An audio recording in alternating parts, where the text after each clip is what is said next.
আজি মহাশিৱৰাত্ৰি।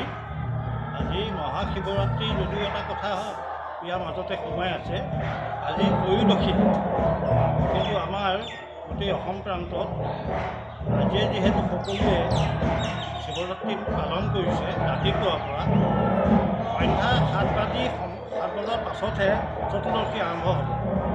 আৰু এই স্থানত বিষ্ণুপুৰী থানত আজি বহুদিন ধৰি বহু বছৰৰ আগৰ পৰা শিৱৰাত্ৰি গোটেই আঞ্চলিক ৰাইজে উদযাপন কৰি আহিছে।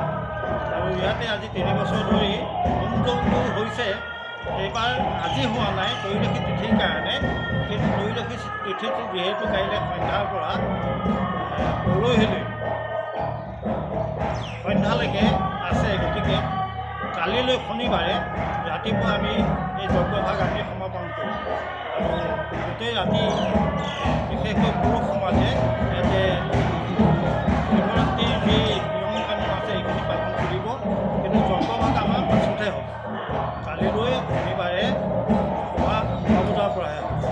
আৰু মই সকলোকে আহ্বান জনাইছোঁ, আমাৰ লক্ষ্যটোৱেই হৈছে সকলোৱে সুখ শান্তিৰে থাকক, আনন্দৰে থাকক।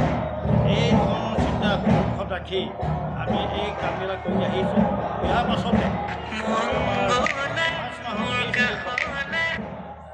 দৌলযাত্ৰা উৎসৱ আৰম্ভ।